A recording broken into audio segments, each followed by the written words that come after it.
Namaskar and welcome to this exciting new episode of Saptology Debunking Mythology. Saptology means science of truth or study of truth. Opposite of that is mythology, which means science or study of fake lie or imagination. So please don't use the word mythology for ancient texts like Ramayana, Mahabharata, Puran, Ved, and Bhagavad Gita. This is actual fact, and through my own writings I have proved it. मैंने अपने खुद के research में उसको prove किया है जगह जगह, और और भी नई पुस्तकों में जो मेरी आने वाली है उसमें मैं प्रूव और भी करता रहूंगा। तो आज हमारे पास साथ जुड़ी हुई है, आप सभी लोग उनको बहुत अच्छी तरह जानते हैं अभी, और आपको बहुत ही उनके साथ उनका सुनने में आनंद आता है। मैं कमेंट्स देख रहा हूँ। तो वेलकम करते हैं प्रोफेसर कुसुम लता केडिया जी। नमस्कार जी। नमस्कार। नमस्कार। मुझे लोग बोलते हैं नमस्कार नहीं बोलना चाहिए, नमस्ते बोलूं, तो मैं नमस्ते करूंगा जी, आज। नमस्ते। नमस्ते, मैं ध्यान रखूंगी। नहीं मैं सबको नमस्ते जो मुझे सुन रहे हैं। नहीं, आपका और मुझे प्रोनाउंसिएशन पे मुझे मेरे प्रोनाउंसिएशन पे लोग बोलते हैं कि मैं नमस्कार क्यों बोलता हूँ, नमस्कार क्यों नहीं बोलता हूँ, तो मैं बोला नमस्ते। इसे इस नमस्ते जी।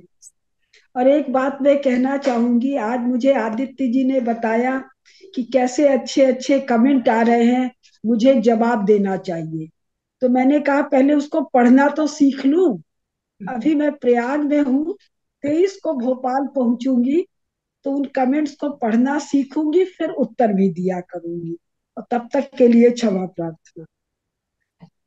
आप जी। एक एक हम लोग को आप यात्रा पे लेकर गई। आपने शुरू किया किस तरह जो आज का जो चीन दिखता है, किस तरह कम्युनिस्ट पार्टी, किस तरह से एक वेस्टर्न देशों ने, पाश्चात्य देशों ने उसको एक क्रिएट किया था टू काउंटर जापान।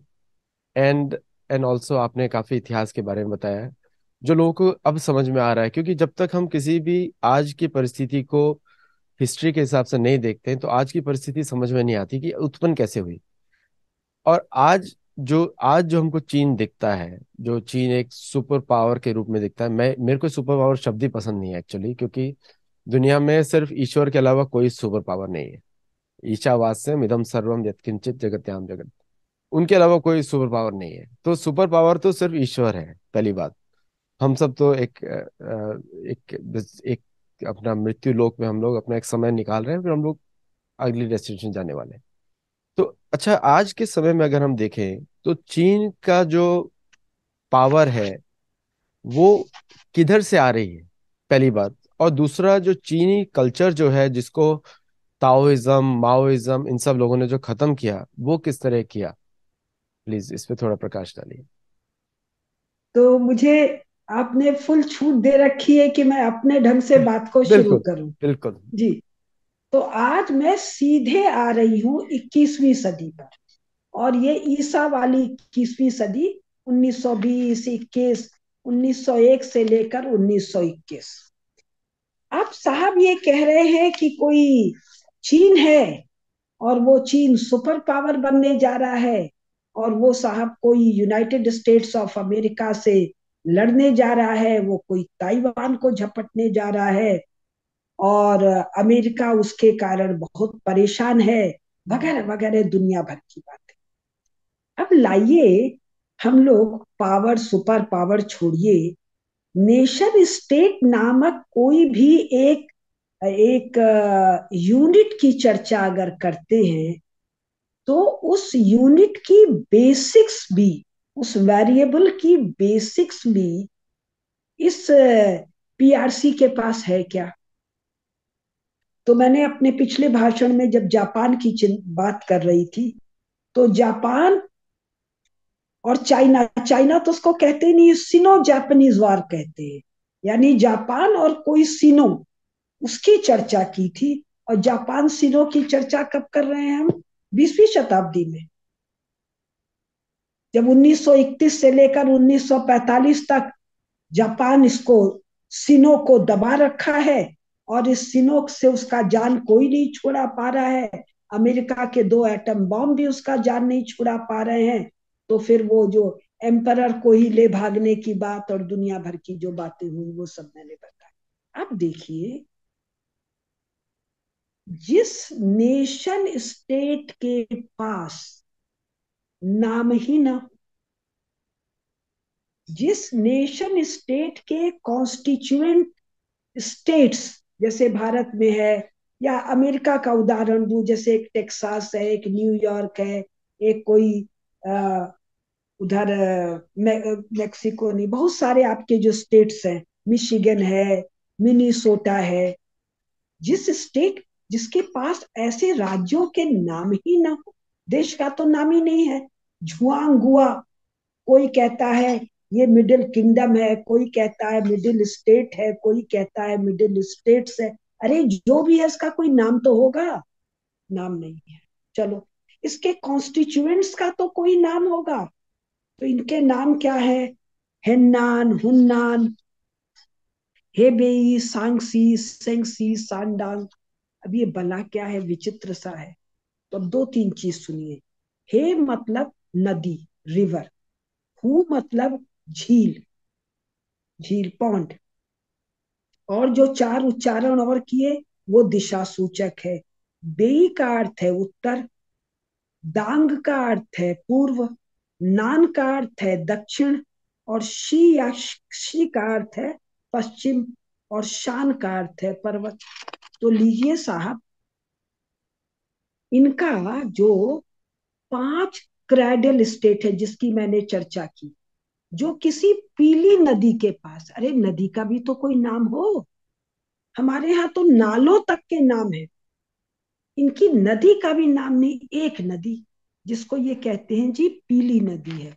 वैसे ये जो गुआंग है, इसका वस्तुतः उच्चारण अभी हाल में मैंने पढ़ा, ग्वांग, ग्वांग है।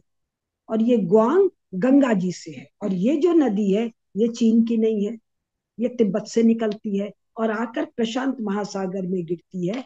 और चूंकि एक बहुत बड़ी बड़ी नदी है, अतः चीनी लोगों ने इसको गंगा जी के रूप में स्मरण किया। खैर, तो अब इनके जो पांच स्टेट हैं, इनका मतलब हुआ, कोई तो, अब सबका हम डिटेल नहीं बता रहे हैं। जो हे से जुड़े हुए हैं वो नदी के उत्तर, नदी के पूरब, नदी के पश्चिम। जो शान से जुड़े हुए हैं यानी पर्वत के उत्तर, दक्षिण, पूरब। फिर जो हु से जुड़े हुए हैं वो झील से। इसी पर प्रकार रेगिस्तान से जुड़े हुए, इसी प्रकार दलदल से जुड़े हुए। तो कल्पना करके देखिए, क्या दुनिया में कोई भी नेशन स्टेट है जिसके पास अपने देश का नाम न, जिसके पास राज्यों के नाम ना हो, जिसके पास नदियों के नाम ना हो, जिसके पास राजधानियों के नाम ना हो? अब इनका नानकिंग, नानजिंग क्या है? दक्षिण की राजधानी। पीकिंग, या जिसको पीकिंग कहते हैं उसको आप बीजिंग कहते हैं, क्योंकि बेई का अर्थ है उत्तर, तो उत्तर की राजधानी। एक इनका सेंट्रल राजधानी है, एक इनका बड़ा राजधानी है। राजधानियों के भी नाम। तो ऐसा क्यों है? ऐसा इसलिए है, ये जो क्षेत्र है ये ऑक्युपेशन का क्षेत्र है। जो आ रहे हैं वो इसको ऑक्युपाई कर रहे हैं, और जब ऑक्युपाई कर रहे हैं तो उनको बताने में सुविधा हो रही है कि नदी के जो पश्चिम वाला है ना, और जो पर्वत के पूरब वाला है, या पर्वत के दक्षिण वाला है, या पर्वत के पश्चिम वाला है। यहाँ कोई मूल लोग नहीं है जिनकी अपने क्षेत्रों से, नदियों से, पर्वतों से, वनस्पतियों से कोई ममता भरा रिश्ता हो। हमारे यहाँ तो राजधानी है तो इंद्रप्रस्थ है, यानी इंद्र की राजधानी के समान है। किसी ने सीधे कहा जी राजधानी तो अमरावती है, साक्षात इंद्र की राजधानी है। तो कहीं उज्जैनी है, उज्जैनी भी, उसका भी सब सबका अर्थ है। काशी है तो काशी का अर्थ जो प्रकाशित है। अयोध्या है जिसको युद्ध में जीता ही नहीं जा सकता। और इस प्रकार अनेकानेक अनेकानेक अनेकानेक नाम है। नाम कई बार महावीरों के नाम पर हैं, कई बार महादानियों के नाम पर हैं, कई बार महासतियों के नाम पर हैं। तो जब आपका लगाव उस भूमि से है, तो उस भूमि को, उस भवन को, उस गली को, उस कूचे को नाम देते हैं। तो ऐसा कोई artificial, arbitrary, illegal state, not nation state, not even state, a non-state player communist party, people's republic of China. ये पीपुल्स क्या है? ये जो कम्युनिस्ट पार्टी है उसका रिपब्लिक है। पीपुल्स मतलब केवल कम्युनिस्ट पार्टी। तो एक ऐसा नेशन स्टेट जिसमें नेशन नहीं है, नेशनों का, देशों का, राष्ट्रों का जो जेल है, जिसमें 5 7 8 राष्ट्र हैं, जो मैंने बताया, मंचूरिया है, मंगोलिया है, सिक्योंग है, तिब्बत है, हेनान है, हुन्नान है, यूनान है, राम जाने कितने राष्ट्रों का ये जेल है। तो नेशन भी नहीं है साहब, ये स्टेट भी नहीं है। क्यों? आज जो है इस पर non state player communist party का कब्जा है, ऑक्यूपेशन है।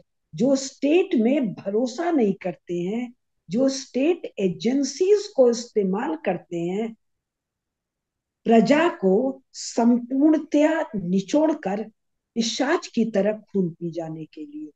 और पिशाच खून पीता है, ये बिना खून पिए भी मारते हैं। तो पहली बात। दूसरी बात, जिसके पास कोई भाषा नहीं है और कोई लिपि नहीं है और कोई व्याकरण नहीं है।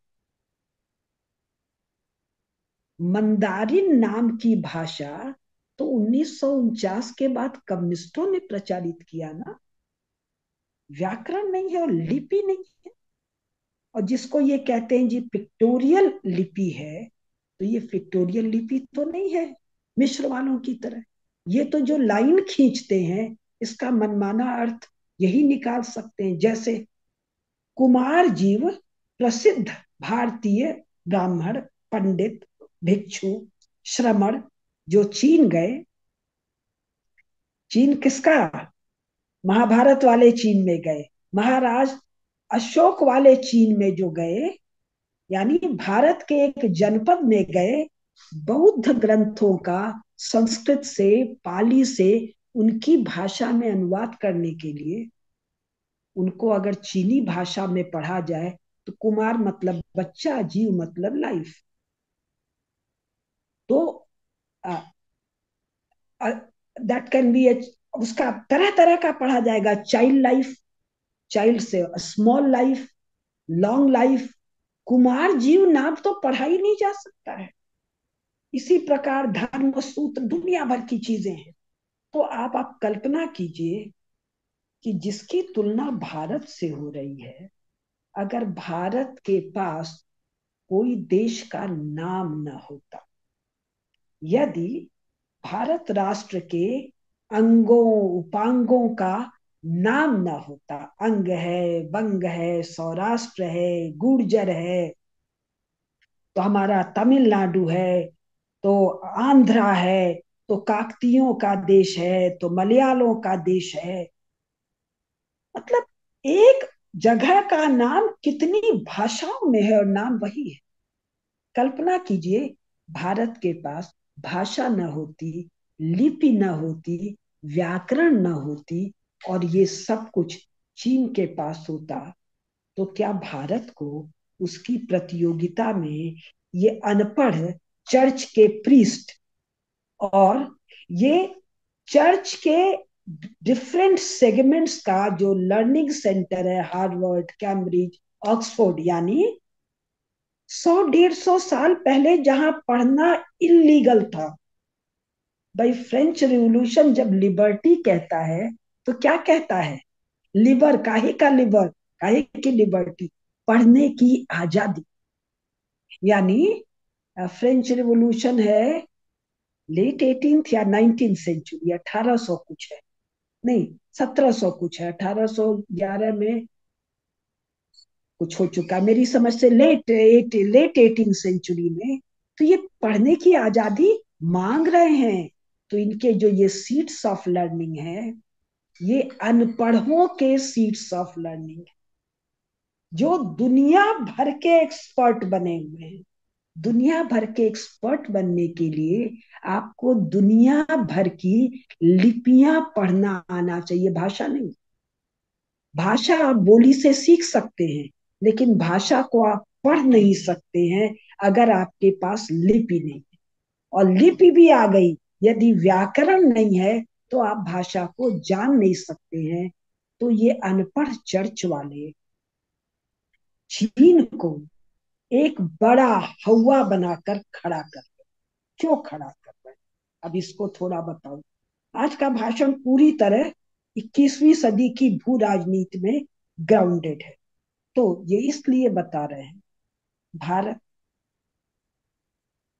नेशन स्टेट नहीं भाई, नेशन स्टेट नहीं, राष्ट्र, जिसका कोई भी अनुवाद किसी भी यूरोपीय भाषा में नहीं है। कैसा राष्ट्र? पूरा यूरेशिया में फैला हुआ राष्ट्र। इस राष्ट्र में अनेक स्टेट हैं। क्यों? ये चक्रवर्ती साम्राज्य का, चक्रवर्तित्व का अवधारणा है। चक्रवर्तित्व में एक सम्राट है। वो सम्राट लगातार नहीं होता है, कभी कभी सम्राट नहीं होता है, क्योंकि पूरे यूरेशिया को संभालने के लिए जैसा वीर्यवान, वीर्य शब्द का कोई ट्रांसलेशन इज नॉट सीमेन। वीर जो है वो ओज है, बल है, उत्साह है, तप है, सामर्थ्य है। काहे की सामर्थ्य? केवल देह की नहीं, बुद्धि की सामर्थ्य, भूतकाल को देख लेने का, वर्तमान को देख लेने का और भविष्य को देख लेने का। इससे युक्त जब कोई वीरवान सम्राट होता है तो वो धर्म चक्र को संपूर्ण यूरेशिया में प्रवर्तित कर देता है। संपूर्ण यूरेशिया में नहीं, जो दिग्विजयी सम्राट होता है वो सप्त मेखला संपूर्ण भू पर, संपूर्ण धरती पर उसको प्रवर्तित करता है। इसलिए एक ही साथ एक सम्राट है, अनेक महाराज हैं, अनेक राजा हैं, अनेक राजाधिराज हैं, ग्रेडेशंस है।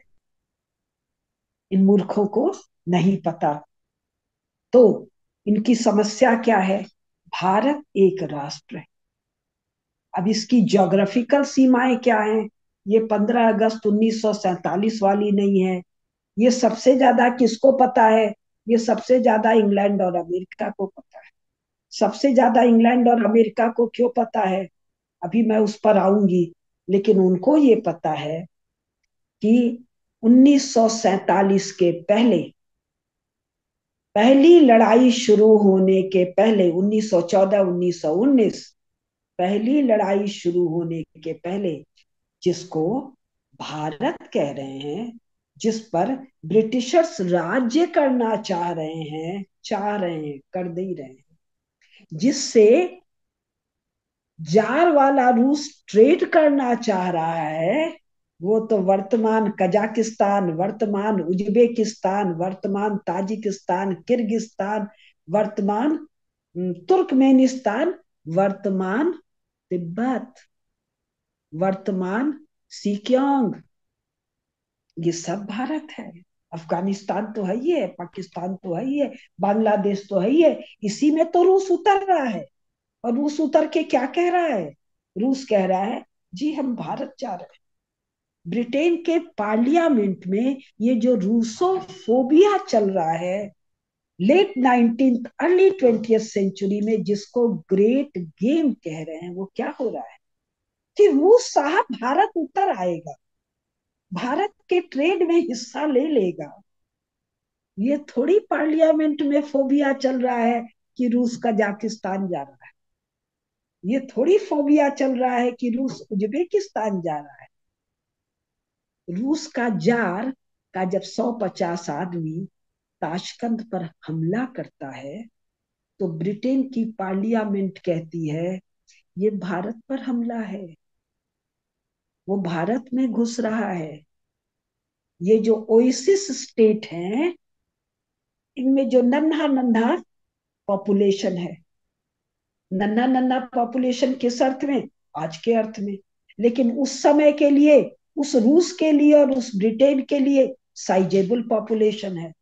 तब ब्रिटेन की पार्लियामेंट में जो चर्चा है, यूनाइटेड स्टेट्स ऑफ अमेरिका तो गिनती में नहीं है।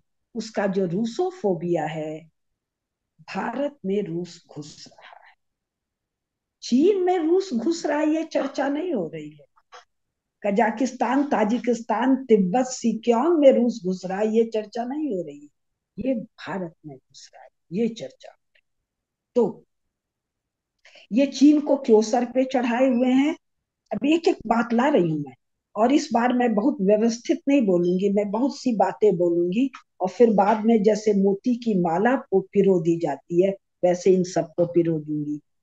तो भारत साहब राष्ट्र है, इस माइटी, पूरा यूरोप इसके सामने कुछ नहीं है। पूरा आज वाला United States of America 19th century में तो उसको यूरोप वाले कुछ नहीं गिनते, वो उसके सामने कुछ नहीं है। केवल आकार में नहीं, केवल एंटिक्विटी, प्राचीनता में नहीं, फ्रॉम टाइम इमेमोरियल, वेद, उपनिषद, आरण्यक, ब्राह्मण ग्रंथ, और हमारा धनुर्वेद और आयुर्वेद और नृत्य शास्त्र और म्यूजिक शास्त्र बता रहा है कि साइबेरिया का म्यूजिक क्या है, और काकेशस का म्यूजिक क्या है, और किस किस इलाके का म्यूजिक क्या है, हर क्षेत्र में डिटेलिंग। आभूषण में सोना, तो कौन सा सोना आ रहा है युधिष्ठिर महाराज को देने के लिए? तो सोने के प्रकार, और सोने का एक प्रकार वो है जो आज के कजाकिस्तान से सोना आ रहा है। और वो लिख रहे हैं कि उस क्षेत्र के, अब मेरे को पूरा याद नहीं रहता है, उस क्षेत्र का जो नाम है, वहां के जो निवासी और राजा लाए हैं, वो उस विशेष प्रकार का सोना लेके आए हैं। और दुर्योधन माता माथा पीट रहा है, धृतराष्ट्र को शिकायत कर रहा है कि उस कौन सा जाम्बुनद सोना या क्या सोना है। यानी आज से 5100 साल पहले महाराज युधिष्ठिर जब राजसूय यज्ञ कर रहे हैं, तो इन सब क्षेत्रों से जो आ रहा है, यानी भारत का आकार, भारत का एंटिक्विटी, प्राचीनता, भारत का राष्ट्र होना, और अब भारत का वैभव, भारत का ऐश्वर्य, भारत का आर्थिक साम्राज्य, सामर्थ्य। अब ये एंगस मेडिसन को यूएनडीपी वालों ने एक प्रोजेक्ट दिया, इसने 0 AD से शुरू किया, 0 AD से शुरू करके बता रहा है साहब दुनिया में किसके पास कितना है। अरे भाई, तुझे पता कैसे चला एंगस मेडिसन? कहीं लिख के रखा था क्या? और जो लिख के रखा था, उतनी लिपियां, उतनी भाषाएं तुझे पढ़ना आता है क्या? और आता भी हो तो वो तेरे टेबल पर यूएनडीपी की ऑफिस में रखा हुआ था क्या? कुछ नहीं। एंगस मेडिसन कहता है ऑल कंजेक्चर, ऑल गेस्टिमेट्स, साफ कह रहा है। और उसके बाद भी कह रहा है कि मेरा जो ये प्रोजेक्ट रिपोर्ट है, इससे दुनिया के देशों का गवर्नेंस होना चाहिए। क्यों होना चाहिए गवर्नेंस? जिससे यूरोप के छोटे छोटे देशों का रेट ऑफ ग्रोथ मेंटेन किया जा सके। अब साहब, एंगस मेडिसन की इस रिपोर्ट में सन 0 से 1500 तक, यानी इनके कॉमन एरा के 1500 तक, यूरोप के किसी देश का नाम ही नहीं है, रूस का भी नहीं है, अमेरिका का भी नाम नहीं है, नाम है भारत का। ये घटाते घटाते उसको 36% लिखता है, लेकिन ये नहीं बताता है कि 16वीं शताब्दी में भारत कहाँ कहाँ तक, ये नहीं बताता है 17वीं, 18वीं, 19वीं, 20वीं में भारत कहाँ कहाँ तक। और उसके बगल में लाकर कब 2001 में ये 15वीं शताब्दी के चीन को खड़ा कर देता है, 13वीं शताब्दी के चीन को खड़ा कर देता है। और ये नहीं बताता है कि ये जो चीन है, ये वांगहो या पीली वाली जो नदी है, येलो रिवर के पास, केवल 5 छोटे छोटे नन्हे नन्हे राज्य हैं जिनका नाम नहीं है। हेन्नान, यानी कि नदी के नान, नान, नदी के दक्षिण, हेन्नान, हेबई, सांगसी, जो 5 राज्य हैं, ये नहीं बता रहा है। और ये नहीं बता रहा है कि 15वीं शताब्दी में भारत कितना विराट है। वो ये भी नहीं बता रहा है कि 15वीं, 16वीं, 17वीं में संपूर्ण साउथ ईस्ट एशिया में भारतीय क्षेत्र है। ये कौन बता रहा है? ये रॉबर्ट कैपलान बता रहा है। रॉबर्ट कैपलान कौन है? अमेरिका का विदेश विभाग का स्ट्रेटेजिक थिंकर है। वो बता रहा है कि साफ चंपा तक भारत है, और दूसरी किताब में बता रहा है रेड सागर तक भारत है। पहले तो केवल हम लोग इंडियन ओशन जानते थे, अब वो अमेरिका का रॉबर्ट कैपलान बता रहा है कि साहब ये तो इंडो पैसिफिक है, इंडियन ओशन नहीं, पैसिफिक ओशन तक भारत है। कारण, अब पैसिफिक में इसको इस अपने बनाए हुए भस्मासुर, और भस्मासुर के तो पैर का धूल नहीं है शी जिनपिंग स्टूपिड फूल, अभी मैं आपको बताऊंगी। तो भारत का ऐश्वर्य, भारत का सामर्थ्य, एंगस मेडिसन के अनुसार दुनिया का largest producer, primary sector, secondary sector, tertiary sector, इसके डिटेल में मैं बाद में जाऊंगी। यानी भारत का नाट्य, भारत का ज्ञान, भारत का शिल्प, भारत का स्थापत्य, और भारत की सैन्य शक्ति, सामरिक शक्ति।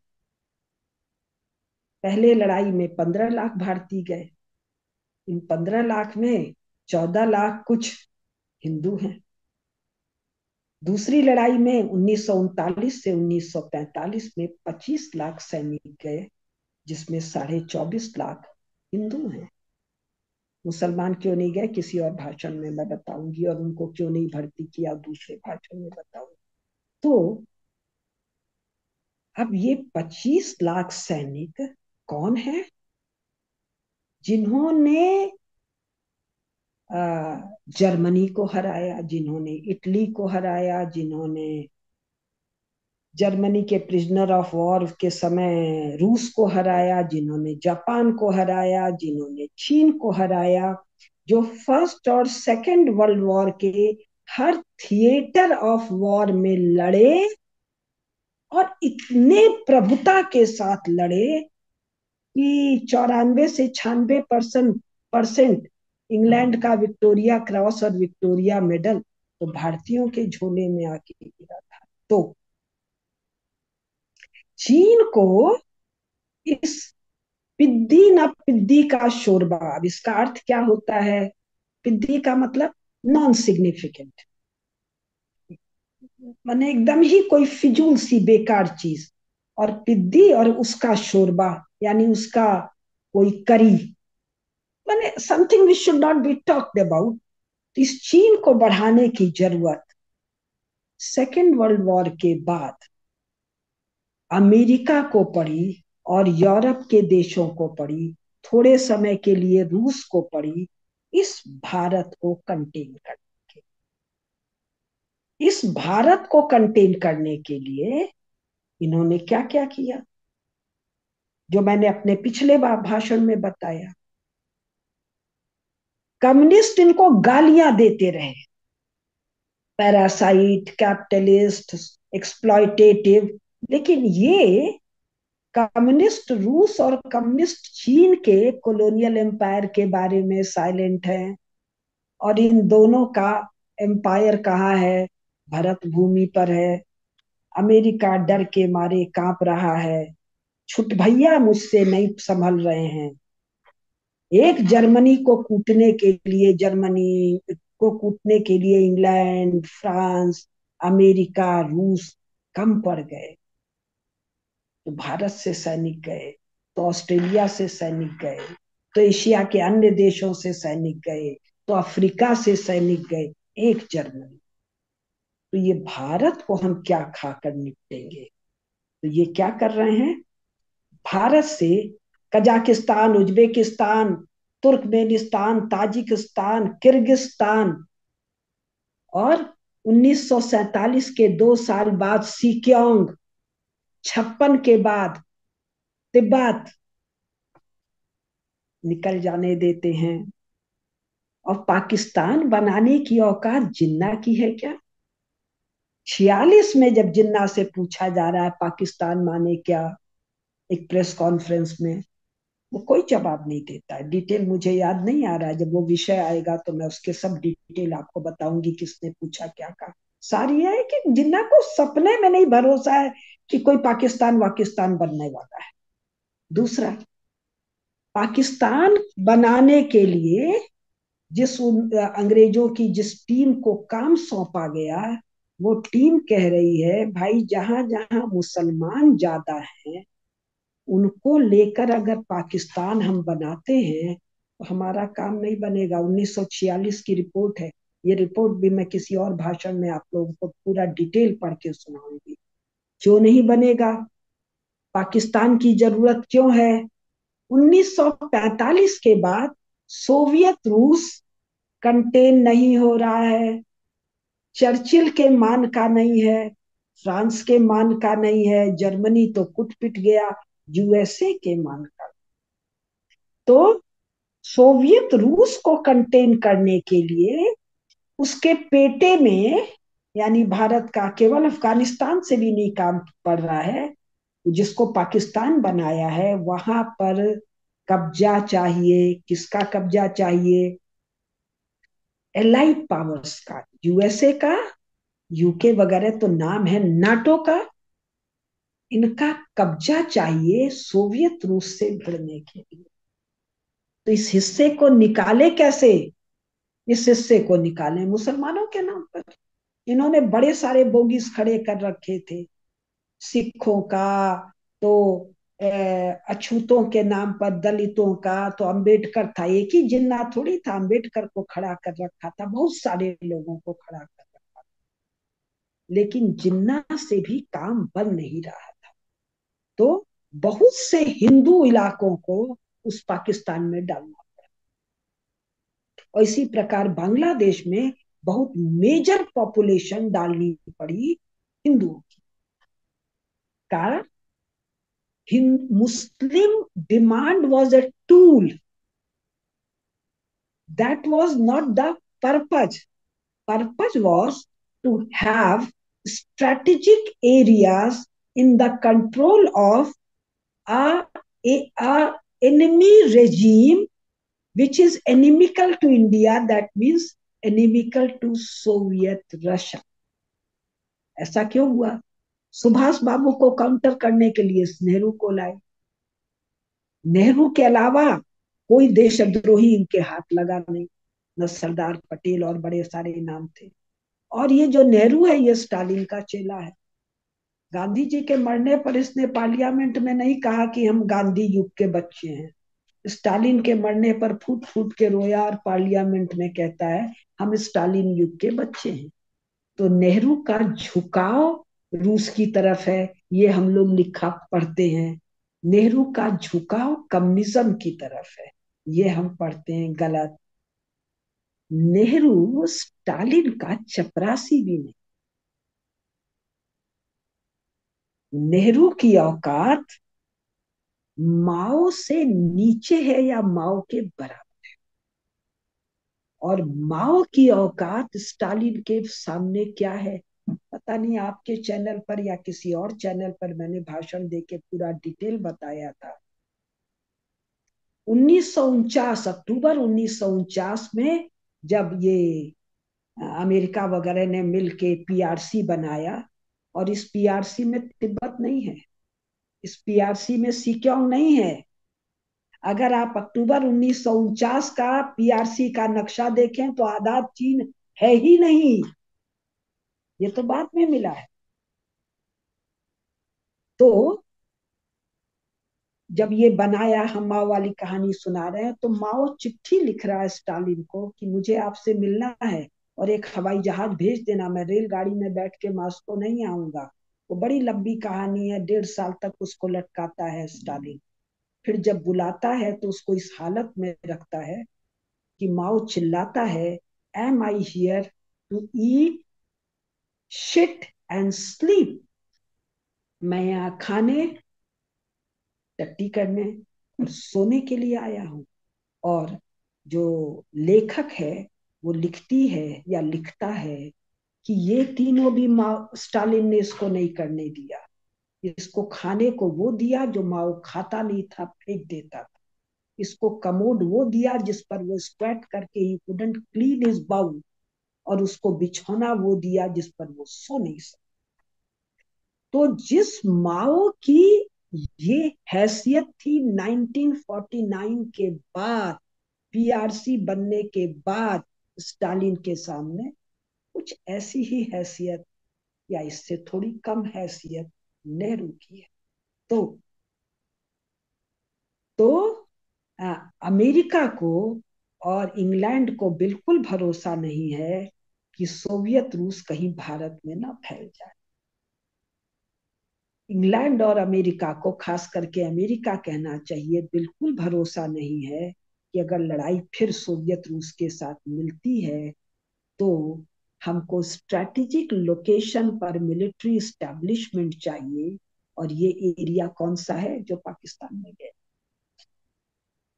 इसीलिए पाकिस्तान टेररिज्म को लगातार प्रमोट, नर्चर और फंड करने के बावजूद अमेरिका का दुलारा है। लोगों को बड़ा एनिग्मा लगता है, क्योंकि लोगों को रूस और अमेरिका का रिश्ता, उसकी डिटेलिंग पता ही नहीं है। रूस को अगर हैंडल करना है तो यहाँ मिलिट्री स्टैब्लिशमेंट चाहिए। मिलिट्री स्टैब्लिशमेंट होने का मतलब है फ्रेंडली गवर्नमेंट चाहिए। फ्रेंडली गवर्नमेंट कोई भी हो, अमेरिका को क्या फर्क पड़ता है। अमेरिका माने क्या? वही लोग जो यूरोप से भागे हुए लोग हैं, वही चर्च जो यूरोप से भागा हुआ है, वही लोग जिसके बारे में मटिल्डा जोसेलिन गेज कह रही है बर्निंग डिस्ट्रिक्ट, जलते हुए मांस की बू। कैसा मांस? मनुष्य का। कौन से मनुष्य का? स्त्री का धीमी आंच में सुलगता हुआ मांस, 19th century USA.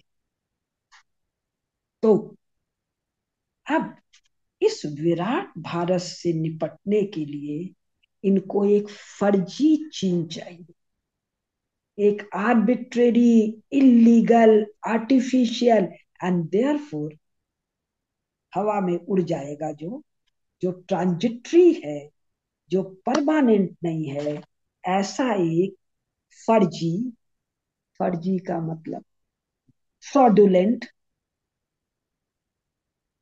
Fictitious nation state. तो आज जो समय कितना है, अभी समय है ना अपने पास? हाँ है। तो ये जो चीन वाला मामला मैंने दो बताया, अब तीन चार पांच चीजें और, अगर आदित्य जी बीच में कुछ पूछना चाहे तो मैं रुकूं या कंटिन्यू करूं? अच्छा, मैं कंटिन्यू करती। अब ऐसा नॉन एग्जिस्टेंट एग्जिस्टेंस जो है नहीं, ऐसा एक यूनिट केवल चीन में बड़ा आदमी नहीं बनना चाह रहा है, माओ, देंग, शी जिनपिंग, ना ना ना, ये एशियन पावर बनना चाह रहा, ना ना ना, ये सुपर पावर बनना चाह रहा, ना ना ना, ये दी पावर बनना चाह रहा। क्लेम क्या कर रहा है, काम क्या कर रहा है? जी वन बेल्ट वन रोड, जी सिल्क रोड। और सिल्क रोड लैंड में भी और सिल्क रोड ओशन में भी। क्लेम क्या कर रहा है?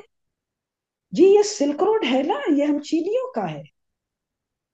अरे इसका नाम तो लेट 19th सेंचुरी में एक जर्मन चर्च वाले प्रीस्ट ने धरा है ना। एक वेन सॉन्ग है ना, एक फाहियान भी है, और भी तीन चार पांच नाम हैं जो चीनी यात्री हैं, जिनकी किताबों का ट्रांसलेशन किसी फ्रेंच ने किया, फिर किसी इंग्लैंड वाले ने किया, तो किसी अमेरिकन ने किया। और ये पीआरसी का, कम्युनिस्ट पार्टी, माओ के रेजी समय जिसकी किताब कम्युनिस्ट रेजीम ने छापी, वो क्या कह रहा है? वो तो किसी सिल्क रोड की चर्चा ही नहीं कर रहा है। वो तो किसी चीनी व्यापारी की भी चर्चा नहीं कर रहा है। वो तो किसी चीन वाले, चीनी सिल्क के ट्रेड की भी चर्चा नहीं कर रहा। वो कुल चर्चा क्या कर रहा है? वो चर्चा कर रहा है, आदित्य जी का हृदय गदगद हो जाएगा सुन के।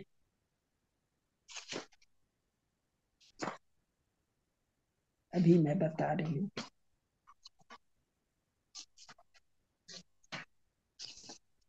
वो चर्चा कर रहा है 10 भूमि सूत्र, ललित विस्तार सूत्र, निर्वाण सूत्र, आचार्य सूत्र,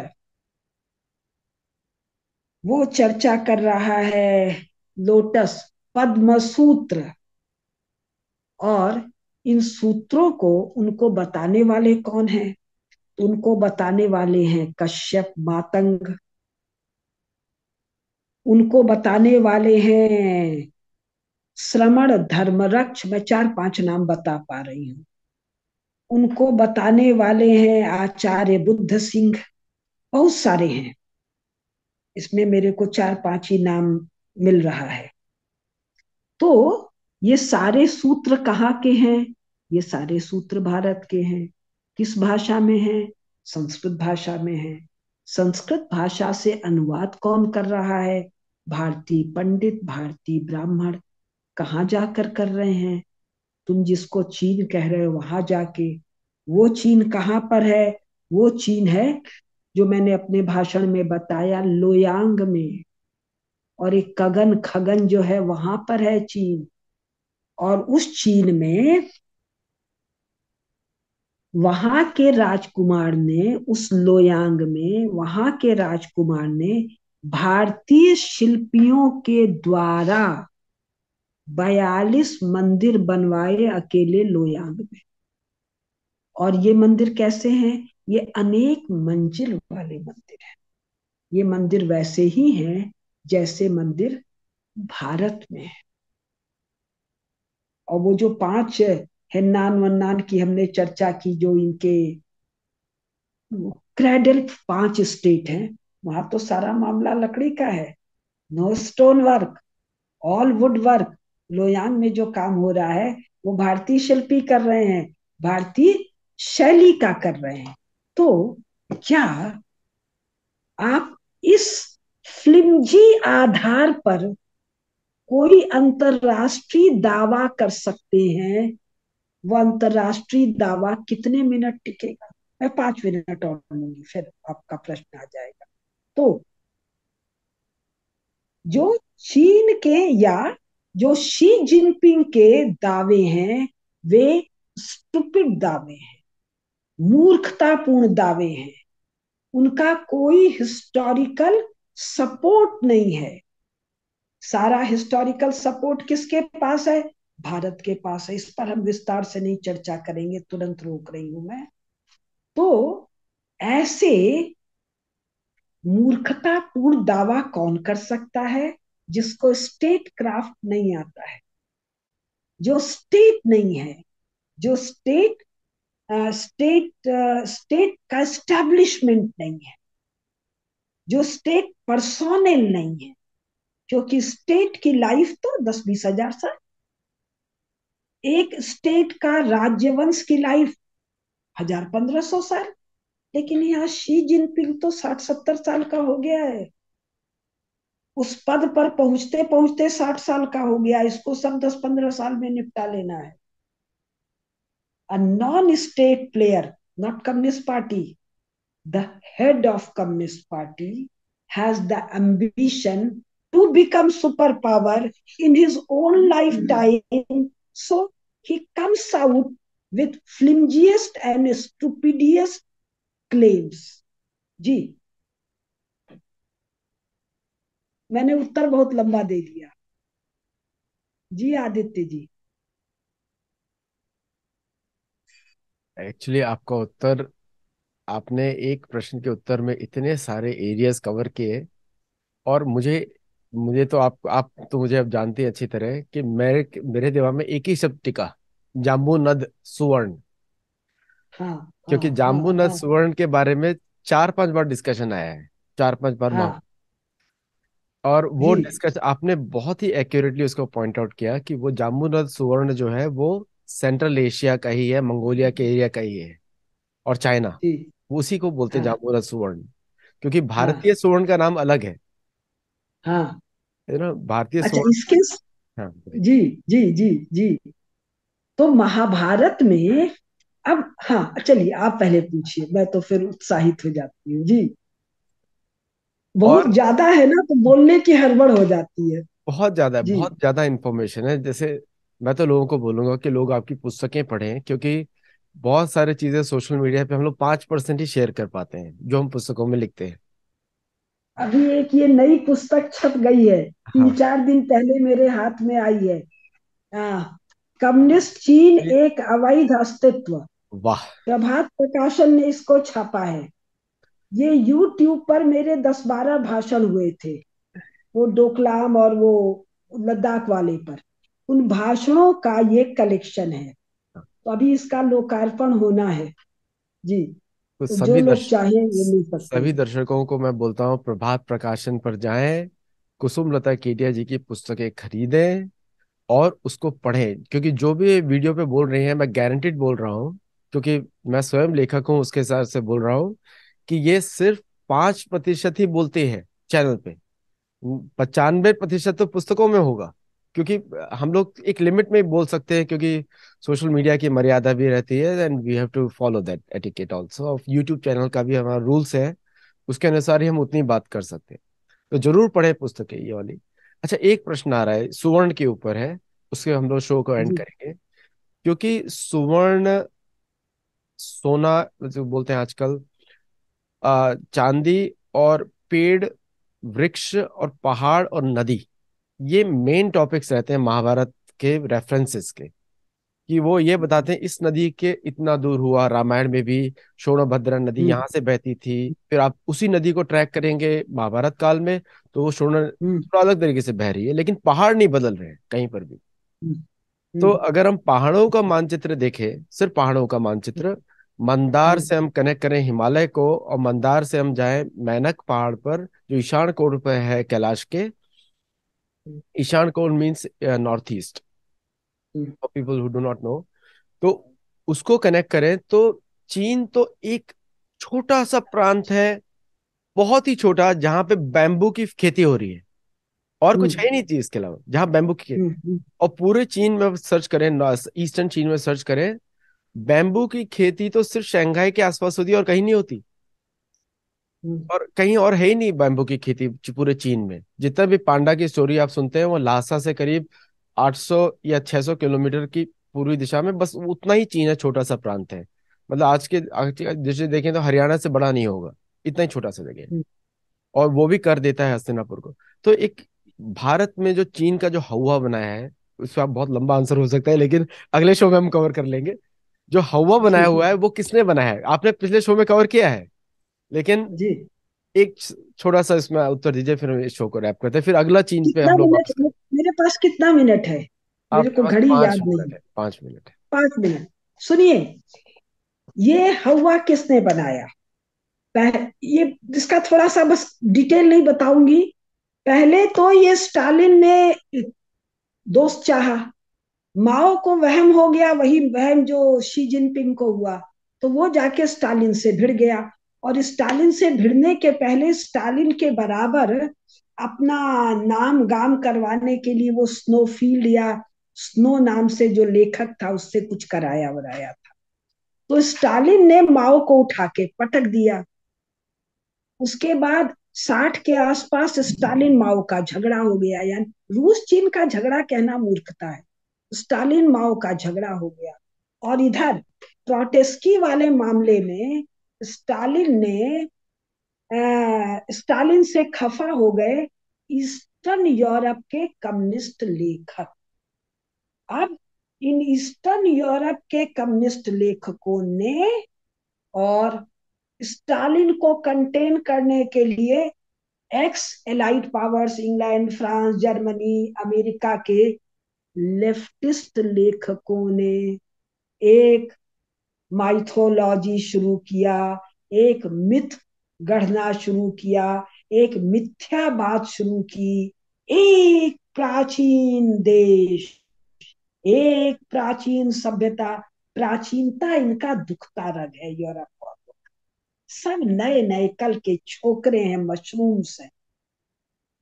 तो कहा जी एक प्राचीन है भारत के जैसा, वो चीन है। तो एक प्राचीन, एक सिविलाइजेशन। फिर साइज पता चला, साइज तो बड़ा जड़ा सा है। तो जितने लोगों ने इस पर शासन किया, उनका जो साम्राज्य है, तुर्कों ने किया उनको, हाँ तुर्कों को इन लोगों ने कैसे हान बताया, हुणों को हान बताया, तुर्कों ने, तिब्बतियों ने, मंगोलों ने वगैरह वगैरह। तो कहा जी ये लोग जो शासन किए, ये महान चीनी सम्राट है। जो सनातन धर्मी महाकाल का उपासक जो अपना चंगेज खान है, जिसने कहा युवान वंश, युवा, स्वामी रामदेव जी अभी भी युवा को युवान कहते हैं, युवा, विजयी, तेजस्वी। आज भी इस पीआरसी वालों का जो करेंसी है उसका नाम युवान है। तो जी ये सब जो है, ये सब चीनी लोग हैं। तो उसके बाद भारत के कम्युनिस्ट, भारत के सेकुलरिस्ट, संसार भर के मूर्ख, संसार भर के गधे, संसार भर के अनपढ़, भारत द्रोही, इन सब जमात ने, मेढकों की जमात ने, बगलों की जमात ने, झिंगुरों की जमात ने, वो कहते हैं ना बरसात ऋतु आती है तो तुलसीदास जी ने लिखा है कि झिंगुर भी बोलने लगता है, दादुर माने मेढक भी बोलने लगता है, कौन कौन बोलने लगते हैं। तो जब कम्युनिस्ट कहें तो मतलब मूर्ख तो है ही, साथ ही भयंकर जलने वाला ईर्ष्यालु है। सेकुलर कहें तो मूर्ख तो है ही, सनातन द्रोही है। तो ये तरह तरह की जमात ने खड़े होकर चीन चीन चीन का गाना गाया। और वो बेचारा चीन कम्युनिस्टों के कब्जे में दबा सहमा रो रहा। जी, हो गया मेरा छोटा सा उत्तर। इस पे तो बहुत लंबा हमारा सीरीज ही चल रहा है इसके ऊपर, 21वीं सदी की भू राजनीति। तो इसमें तो अब इसी पर बोलना है मुझे, जितना समय आप देंगे। तो अगले शो में हम और इसमें कवर करेंगे। और ये जो हाँ, पाश्चात्य देशों ने जो हवा बनाया हुआ है, और किसी भी तरह नहीं भारत केवल और पाश्चात्य देश नहीं है, केवल पाश्चात्य देश नहीं है। वो दादुर होंगे यानी मेंढक होंगे, बाकी भी बहुत है, झींगुर उंगुर बहुत है। हाँ, तो इन सबके बारे में जानना होगा, क्योंकि 2 4 5 साल में बहुत से चेंजेस आने वाले हैं। बहुत चेंज आने तो वाला। मैं, तो जो आज को समझाने के लिए मैंने वो 5 6 भाषण लिए, हाँ, 19वीं सदी की भू राजनीति, 20वीं सदी की भू राजनीति, असली तो 21वीं है।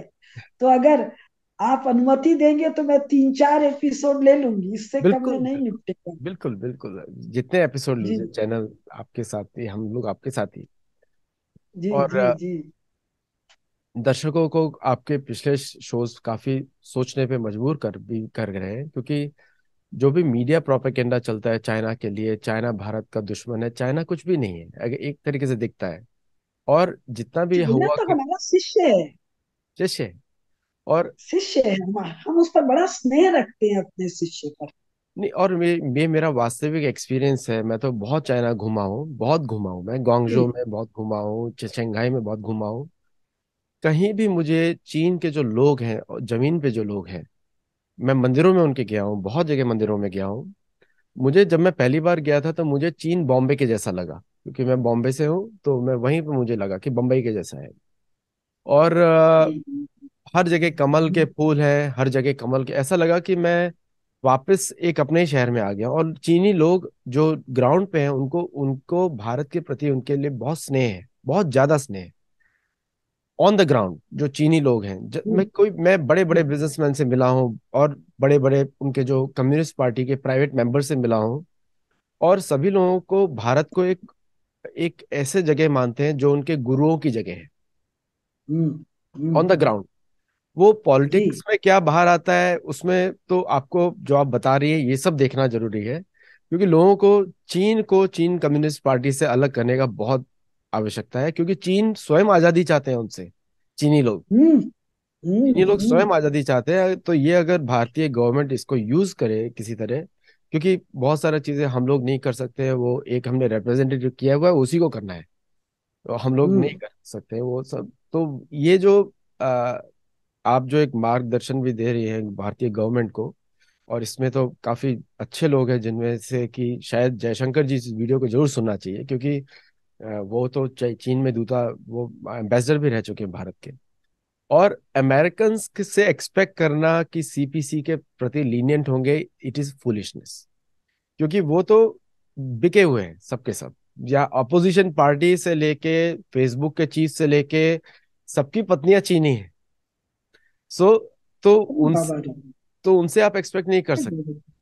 तो तो तो वहां पे हनी ट्रैप करके इंग्लिश में बोलते हैं, वो हो चुका है। तो उधर से एक्सपेक्ट नहीं कर सकते, और वो तो चाहते हैं कि भारत कमजोर हो, चीन के साथ लड़के आपस में भिड़ा के। और टूल उनके हाथ में कम्युनिस्ट हाँ। पार्टी, और उन्होंने जानबूझ के चीनी कम्युनिस्ट पार्टी को ये एग्रेशन करने के लिए उन्होंने परमिशन दी हुई है। वो भारत को तो मिलिट्री के थ्रू ही टैकल करना पड़ेगा। और बहुत बहुत धन्यवाद आपका आने के जरूरत लिए। नहीं पड़ेगी, बिल्कुल जरूरत नहीं पड़ेगी। सब निपट रहा है 2-4 साल में। आप तो इन बातों का प्रचार कर दीजिए तो आनंद आएगा, देखने में देख, समझ में हो आएगा, ये हो निपट गया, रहा है। हो गया, हो गया। मतलब हो मैं गया तो जी। शुरू से बोलता हूँ कि देवता भारत की रक्षा करते हैं, भारत के पॉलिटिशियन नहीं करते। इसीलिए हम पॉलिटिशियंस तो मूर्ख है बेचारे। और केवल इसीलिए पॉलिटिशियन क्यों, ब्यूरोक्रेट उससे बड़ा मूर्ख है। वो एक जुडिशरी इन मामलों में उससे बड़ी स्टूपिड है। वो भारत क्षमा में। के साथ, जुडिशरी मतलब जज लोग। हाँ, क्योंकि वो तो आप हम मूर्ख है। सभी लोग जानते हैं कि जुडिशरी तो भारतीयों को कंट्रोल करने के लिए बनाई गई थी। आज भी वो लोग सफेद विग तो पहनना बंद कर दिया है, लेकिन ब्रिटिश लॉ ही फॉलो करने की कोशिश करते हैं जो उस समय बना था। और आप लोगों को आश्चर्य होगा कि अमेरिका में भी आज भी ब्रिटिश लॉ चलता है, लेकिन बहुत सारी चीजें रिजेक्ट की हैं उन्होंने।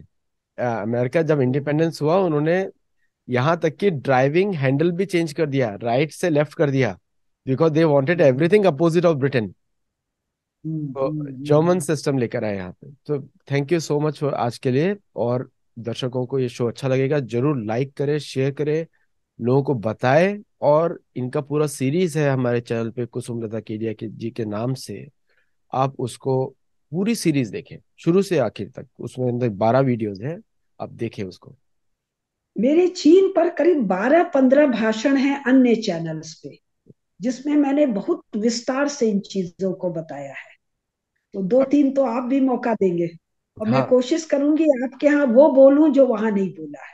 आप वो भी बोलिए जो वहां बोला है, जो नहीं बोला है वो भी इधर बोलिए। दोनों चीज करिए, जी। क्योंकि लोगों जी। को पूरा इन्फॉर्मेशन मिलना जरूरी है। और मैं जी। लोगों से ये आग्रह करूंगा कि आप नोट्स बनाया करें। क्योंकि कभी कभी क्या होता है कि बहुत सारी चीजें केडिया जी बोल देती हैं, वो आपको नोट्स बनाइए, और उसको अगली बार आप इनका किसी लाइव शो हम करेंगे, वहां पे आप क्वेश्चन पूछ सकते हैं इनसे लाइव में। तो वहां पे जी। आपका क्वेश्चन हम लोग लेंगे लाइव में, तो आपको हर बार इनको उत्तर देने का भी जरूरत नहीं पड़ेगा चैनल पे। लेकिन आप नोट्स जरूर बनाइए। जिस तरह मैं हमेशा बोलता हूँ कि सतोलॉजी के सारे शोज होते हैं रेफरेंसेबल। आप फ्यूचर में कभी भी जाके सतोलॉजी शो देखेंगे, आपको इंफॉर्मेशन मिलेगी, वही इंफॉर्मेशन मिलेगी जो कि आजकल कलयुग बुद्धि है, तो सब कुछ नया नवा है, 5 मिनट पहले का हम भूल जाते हैं। So thank you so much for joining the show. नमस्ते एंड थैंक यू। नमस्कार।